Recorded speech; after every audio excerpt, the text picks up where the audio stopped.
Beleza? Então, senhores, vamos lá. Para quem não me conhece ainda, já deveria conhecer, mas não me conhece, sou o professor Fernando, tá? Dou aula de processo penal. Hoje a gente vai falar sobre disposições preliminares e sujeitos no processo, beleza? A gente já falou sobre provas. O edital da PM, basicamente, são dois itens, tá? São três, na verdade, né? Disposições preliminares, sujeitos do processo e provas. Já vimos provas, finalizamos hoje com disposições preliminares e sujeitos do processo. Tranquilo? Senhores, alguém tem alguma dúvida relativa à aula de ontem, não? Tranquilo? Vamos lá, então.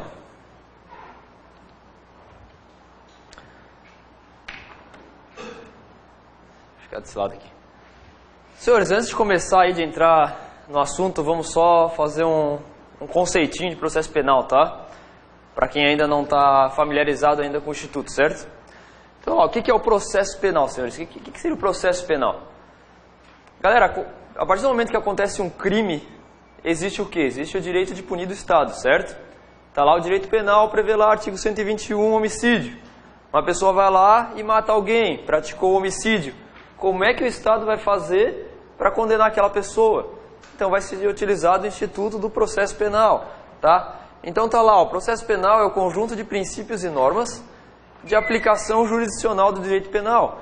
Então fala-se que o processo penal ele é instrumental à aplicação do direito penal, ou seja, o direito penal é o direito material que prevê os crimes e o processo penal é a forma do Estado de aplicar o direito penal efetivamente, certo? Além disso, senhores, o Código de Processo Penal ainda trata das atividades persecutórias da Polícia Judiciária, ou seja, a gente tem lá no artigo 6º referente ao inquérito policial, certo? Lá vai estar tratando tudo aquilo que deve a autoridade policial realizar durante a investigação antes da ação penal, tá? E também a estruturação dos órgãos da função jurisdicional respectivos auxiliares. Então a gente vai falar depois ali dos sujeitos do processo. Então o próprio código trata ali do juiz, do Ministério Público, da acusação, certo? Do ofendido, testemunhas, tá? Então fala todos aqueles sujeitos envolvidos no processo, certo? Então o processo ele está lá, ó, ninguém pode ser punido ou privado de liberdade sem o devido processo legal. Então a própria Constituição tem essa garantia de direito fundamental, certo? Ninguém pode ser punido sem ter um processo, tá? Sem ter passado por um processo, certo? Artigo 5º, inciso 54 da Constituição Federal, beleza? Então o Código de Processo Penal, ele serve então para a pessoa poder exercer seu direito de contraditório para a defesa, para poder ter um julgamento justo, no caso de ser condenado, ter uma punição justa, certo? Bem basiquinho, tá, senhores? Só para se familiarizar. Agora a gente vai entrar efetivamente na parte de disposições preliminares do Código de Processo Penal, tá? Senhores, são 3 artigos só, as disposições preliminares, tá? Mas são 3 artigos que tem uma porrada de informação e cai bastante, tá? Cai bastante. Então, os senhores fiquem atentos nesses 3 artigos aí, ó, deem uma lidinha legal, tá? Senhores, o primeiro artigo ele fala lá sobre a aplicação da lei processual penal no espaço, ou seja, o que quer dizer isso? Quer dizer onde é que o Código de Processo Penal vai ser aplicado, tá? Aqui no Brasil a gente adota o princípio da territorialidade, ou seja, o Código de Processo Penal ele é aplicado dentro do território nacional, tá? Dentro do território nacional. Mas o que seria o território nacional? Tá lá, ó. Conceito simplesinho, tá, senhores? Vocês vão estudar melhor isso em direito penal, certo? Mas simplesinho, ó, são o solo, águas interiores, mar territorial, plataforma continental, que envolve mais ou menos 200 milhas marítimas, certo? E o espaço aéreo correspondente, tá? Então, basicamente, no geral, é o território envolvido pelas fronteiras nacionais, o espaço aéreo, as águas interiores, tá? Senhores, além disso, existe ainda o conceito de território por extensão. Tá? E esse daí cai bastante em prova, certo? Então prestem atenção nesse território por extensão. Então tá lá, ó, embarcações e aeronaves brasileiras. Então, primeira informação importante, tá? Embarcações e aeronaves brasileiras, de natureza pública ou a serviço do governo brasileiro. Ou seja, a gente pode ter, por exemplo, uma aeronave da FAB, certo? Lá na Europa, por exemplo, ou uma aeronave privada, uma aeronave particular, mas que está a serviço do governo. Tá? Então vai ser considerada também território por extensão, certo? Então a gente vai ter lá uma aeronave da FAB lá na Europa. Tá? Onde quer que se encontre, então em qualquer lugar do mundo, bem como aeronaves e embarcações brasileiras, propriedade privada, que se agem respectivamente no espaço aéreo correspondente ou em alto mar. Tá? Com relação à primeira parte ali desse instituto, foi cometido um crime dentro de um avião da FAB, da Força Aérea Brasileira, lá na Europa, lá na França. A pessoa que cometeu o crime lá, ela vai ser julgada lá na França? Não, ela vai ser julgada com base no nosso Código de Processo Penal, vai ser julgado como se no Brasil estivesse. Por quê? Porque uma aeronave nossa, em qualquer lugar do mundo em que esteja, desde que seja de natureza pública ou a serviço do governo, ela é considerada território nacional. Tá? Então o Código de Processo Penal vai ser aplicado para aquela pessoa que cometeu o crime lá fora, dentro dessa aeronave ou dentro dessa embarcação, certo?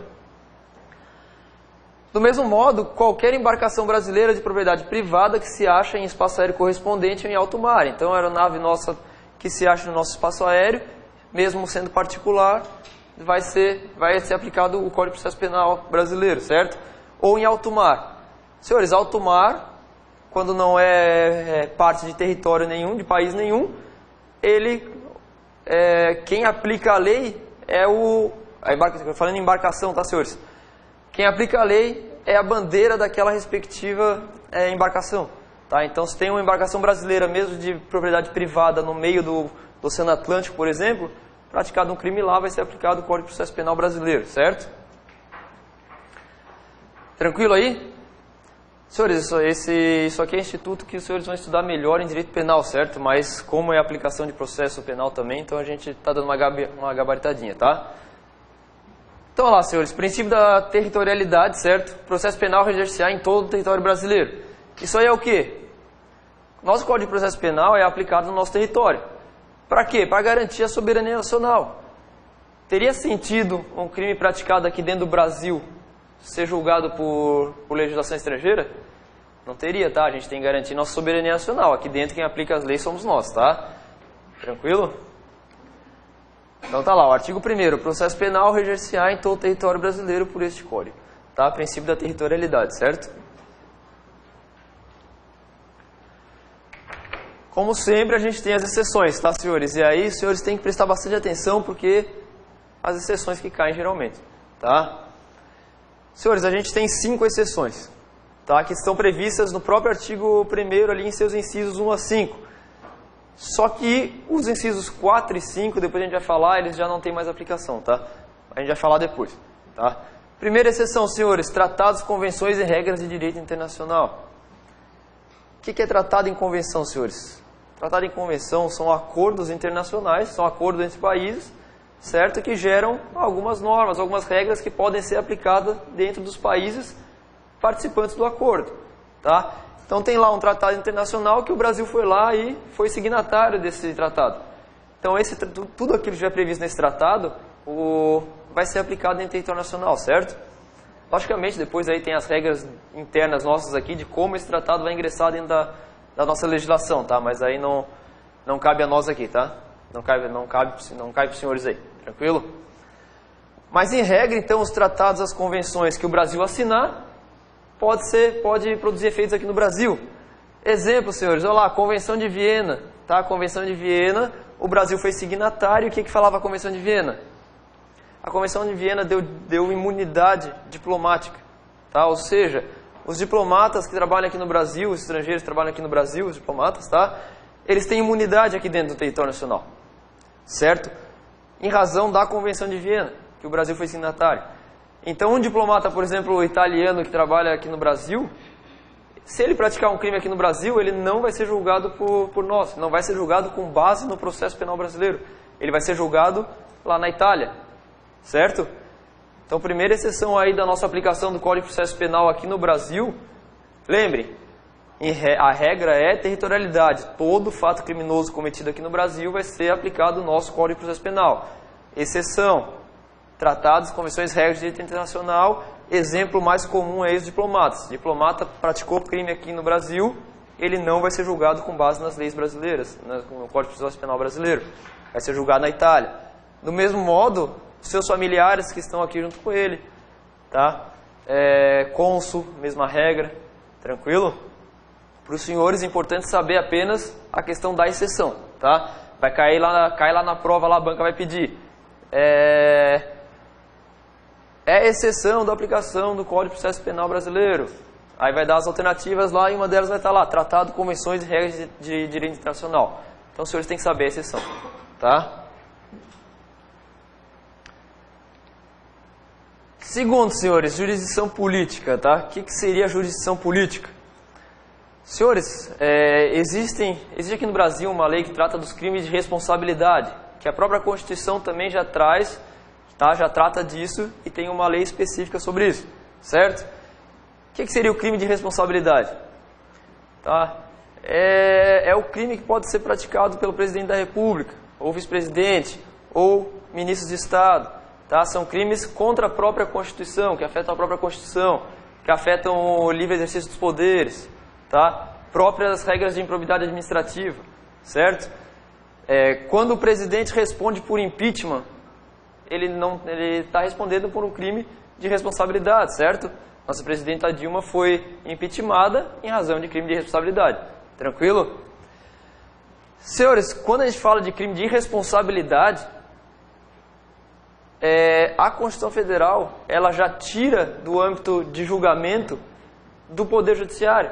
Ou seja, o artigo 52 da Constituição Federal trata que quem compete julgar os crimes de responsabilidade, no caso do presidente da República, vice-presidente ali, a gente já vai falar, é o Senado, ou seja, é o Legislativo, não é o Judiciário. E aí não vai ser aplicado as normas do Código de Processo Penal. Tá? Vai ser aplicado as normas internas lá do Senado para julgamento. Tranquilo? Então lá, senhores, o presidente e o vice-presidente da República nos crimes de responsabilidade são julgados pelo Senado. Tá? Esses dois, tranquilos, são julgados diretamente pelo Senado. Eles praticaram crime de responsabilidade, julgados pelo Senado. Tranquilo? Ministros de Estado e comandantes das Forças Armadas. Esses dois, senhores, eles respondem por crime de responsabilidade? Respondem, desde que o crime deles sejam conexos com o presidente ou vice-presidente. Ou seja, se o ministro de Estado praticar um crime de responsabilidade sozinho, ele não vai ser julgado pelo Senado. Tá? Ele vai ser julgado pelo Senado apenas se ele cometer o crime de responsabilidade em conexão com o presidente ou com o vice-presidente. Tá? Da mesma forma, os comandantes das Forças Armadas, ali, da Marinha, Exército e Aeronáutico. Tranquilo? O inciso 2 ali do próprio artigo 52 também fala da competência do Senado em julgar por crime de responsabilidade. Aí ele traz outras autoridades, os ministros do Supremo, membros do Conselho Nacional de Justiça e Conselho Nacional do Ministério Público, Procurador-Geral da República e Advogado-Geral da União. Aí esses aí não precisam estar em conexão com o presidente e vice, certo? Esses aí praticando crime de responsabilidade também compete ao Senado julgar eles, tá? Então lembrem, senhores, segunda exceção, tá? A primeira exceção lá que não se aplica o Código de Processo Penal em atos praticados aqui dentro do território nacional, tratados, convenções e regras de direito internacional. Segundo, a jurisdição política que está prevista lá no artigo 52 da nossa Constituição, tá? Basicamente sobre os crimes de responsabilidade. Tranquilo? Terceira exceção, tá? Terceira exceção, competência da Justiça Militar, tá? Os senhores aqui, todos vão ser policiais militares, certo? Senhores, os crimes militares, para a aplicação dos crimes militares, a gente tem um Código de Processo Penal específico, que é o Código de Processo Penal Militar. Então, praticado um crime militar, não vai ser utilizado o Código de Processo Penal comum, vai ser utilizado o Código de Processo Penal Militar. Tá? Então também é uma exceção da utilização do nosso Código de Processo Penal comum dentro do território nacional. Tranquilo? Galera, o inciso 4 e 5 é o que eu falei para os senhores, tá? Eles estão ali previstos, mas não são mais aplicados. Por quê? O inciso 4 está lá, processo de competência do Tribunal Especial. Esse Tribunal Especial é chamado de Tribunal de Exceção, tá? São tribunais que são criados para julgar casos específicos. Hoje no Brasil, com a Constituição Federal de 88, não existe mais, não pode mais existir tribunal de exceção, para não ferir o princípio do juízo natural, ou seja, a gente não pode determinar um juiz específico para julgar determinada causa. Tá? A gente tem juízes que fazem parte aí das comarcas e o processo é por distribuição, não pode ser diretamente selecionado um juiz para julgar determinada causa, certo? Princípio do juízo natural. Então, quando existia tribunais de exceção, aí feria o princípio do juízo natural por quê? Por exemplo, o tribunal de Nuremberg lá, aquele que julgava os nazistas, certo? Foi criado um tribunal apenas para julgar aquelas pessoas, tá? Ofensa ao princípio do juízo natural. Aqui no Brasil não existe mais, tá? Então tá lá, ó, a Constituição Federal de 88 vedou o tribunal de exceção. Não existe mais, tá? Então esse inciso 4 não tem mais aplicação, certo? O 5, galera, processo por crime de imprensa. Essa crime de imprensa, o STF julgou pela não recepção dela pela Constituição, tá? Ela é anterior à Constituição de 88, essa lei de imprensa. E essa lei de imprensa trazia diversos institutos que foram declarados como que fere alguns itens da Constituição ali, de ampla defesa, de direito de imprensa, tá? Então o STF ele julgou pela não recepção dessa lei. E aí, julgada pela não recepção, essa lei deixa de ter aplicação, certo? Então, a lei de imprensa não tem mais aplicação. Os crimes considerados de imprensa hoje são julgados pelo nosso processo penal comum, tá? São considerados crimes comuns, tranquilo? Então lembrem, ó, tribunal especial, quando a lei fala em tribunal especial, não existe mais, tribunal de exceção. Falou de crime de imprensa ali no inciso 5, não recepcionado pela Constituição, não existe mais também, certo? Então esses dois incisos aí, os senhores não se preocupem muito. Lembrem das outras 3 exceções, tá? Tratado, convenção e regras de direito internacional, jurisdição política ali e competência da justiça militar. Tranquilo? Galera, a gente vai ver depois algumas questõezinhas ali, tá? E cai essa situaçãozinha aí, tranquilo?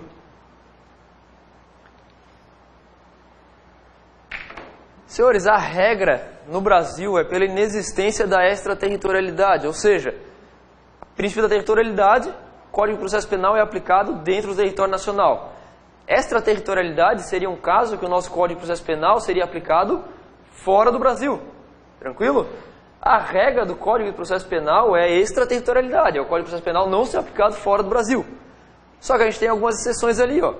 Aplicação em territórios núlios. O que é território núlio? Territórios núlios é área de ninguém, tá? Por exemplo, lá no Oceano Atlântico, meio do Oceano Atlântico, território de ninguém, tranquilo? Ou poderia ter alguma área aí, algum território que não fosse pertencente a nenhum país. O Brasil ocupou, pode aplicar a lei processual penal brasileira, certo? Outra situação, autorização de país estrangeiro. Então a regra é a extraterritorialidade. Foi praticado um crime na Alemanha contra um brasileiro. E aí lá a Alemanha pega e fala assim, ó, não, Brasil, vocês podem aplicar a lei de vocês aqui nesse crime. Tendo autorização, nada impede que seja aplicado o Código de Processo Penal lá. Tranquilo? Mas aí é autorização do território estrangeiro. Isso aí é quase inexistente, tá, senhores? Se houver território ocupado em tempo de guerra. Então, logicamente, senhores, em tempo de guerra, o Brasil declarou guerra contra outro país, foi lá e, digamos, o Brasil declarou guerra com a Argentina, foi lá, ocupou a Argentina. O Brasil passou a tomar conta do território argentino. Logicamente, o Brasil começa a aplicar suas leis naquele território, certo? Então, em tempo de guerra, o Brasil ocupando um território de outro país, vai aplicar suas leis naquele país. Tranquilo? Então, lembrem, a regra é territorialidade do Código de Processo Penal, aplicado apenas no Brasil. Extraterritorialidade não existe, salvo essas exceçõezinhas aí, tá? Tranquilinho até aqui? Vamos lá. Senhores, o artigo 2, tá? Artigo 2º, trata da aplicação da lei processual no tempo. Então agora a gente vai ver quando que essa lei processual penal será aplicada, em que momento, tá? Olha lá, o artigo 2º. A lei processual penal aplicar-se-á desde logo, sem prejuízo da validade dos atos realizados sob a vigência da lei anterior. Ou seja, a lei processual penal aplicar-se-á desde logo, imediatismo, tá, senhores? Efeito imediato. Uma lei processual, ela tem aplicação imediata, inclusive nos processos que estão em andamento e inclusive se ela for prejudicial ao réu. Não confundam lá com as leis penais, que os senhores vão estudar ou já estudaram em direito penal, que quando a lei é prejudicial ao réu, ela não é aplicada. Ela só é aplicada para os fatos a partir da sua vigência, para frente. Lei processual penal não, tá, senhores? Eles se aplicam em processos já em andamento, tá? Exemplo. A gente tem determinado recurso lá, que ele tem o prazo de 10 dias, certo? Só que ainda não, o cidadão está respondendo lá no processo, só que esse recurso ainda não começou o prazo dele, tá? Não teve início ainda. Vem uma nova lei e passa esse prazo do recurso para 2 dias. Senhores, como o prazo ainda não estava correndo, certo? Essa nova lei ela vai ser aplicada. Então o cidadão estava lá, digamos que essa lei entrou em vigor um dia antes de iniciar o prazo. Vai ser aplicado a nova lei. O prazo vai ser de 2 dias. Tranquilo? É prejudicial ao réu? É prejudicial, mas vai ser aplicado. Tá? Por que isso? Porque considera-se que as normas processuais, quando elas são alteradas para melhor celeridade, melhor andamento do processo. Não é relacionada diretamente a um direito material do cidadão. Tá? Quando é alterada uma norma de processo, é só para melhorar aquele processo. Então não teria o porquê não se aplicar mesmo as normas que causem prejuízo. Na verdade, o que seria considerado é que prazo de 10 dias está sendo muito longo, está tendo algum prejuízo para o processo. Então vamos diminuir para 2 que está tranquilo. Tá? Essa é a explicação, certo? Então se aplica, efeito imediato. Porém, senhores, se esse mesmo prazo já iniciou, então vamos lá, essa nova lei ela entrou em vigor, está no primeiro dia do prazo. Certo? O prazo já está em andamento. Aí não se aplica ainda a nova lei para aquele prazo que já está em andamento. Tá? Aquele prazo que já está em andamento, ele vai continuar, certo? Para não gerar o prejuízo aqui. Ó. Pô, já deu, está no primeiro dia. Chega uma nova lei e fala que é em 2. Pô, aí vai quebrar as pernas do réu, certo? Então não, continua aplicando essa lei anterior aqui dos 10 dias. E aí a partir daquele momento, depois, aí a nova lei começa a ser aplicada ali. Tá? Tranquilo? Então a única diferença aqui é o prazo já está em andamento ou não. Tá? Se não tiver andamento ainda, já se aplica a lei nova. Se não tiver ainda, continua aplicando aqui a lei antiga. Tá? Então dá lá, senhores, ó, princípio da aplicação imediata da lei processual penal, efeito imediato. Tá? Olá, não importa se mais gravosa ao réu, né? Acabamos de falar, desde que não atinja a liberdade do réu. Senhores, exemplo, tá? Um exemplo. Em 1900 Vamos pra cá. Digamos que um cidadão cometeu um crime contra a economia popular em 1992, tá? Exemplo, cartel, certo? O cartel é um crime contra a economia popular, tá? Então cartel de posto de gasolina, por exemplo. O dono de posto vai lá e promoveu um cartel. Foi denunciado, está respondendo por crime contra a economia popular, certo? Em 92, ainda os requisitos da prisão preventiva ainda não previam a garantia da ordem econômica, tá? Então esse cidadão aqui, ele ficou livre para responder em liberdade. Em 94, foi acrescentado uma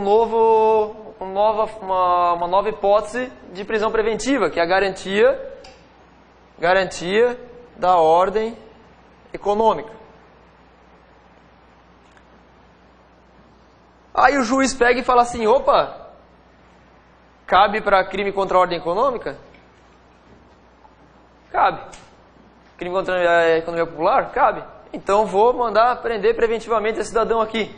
Senhores, entende-se que não pode. Por quê? Se esse cara aqui ele estava livre, não existia motivo para deixar ele preso nesse período aqui, em 92, aí vem uma nova lei, traz uma nova hipótese de prisão preventiva, isso aí vai estar ferindo o quê?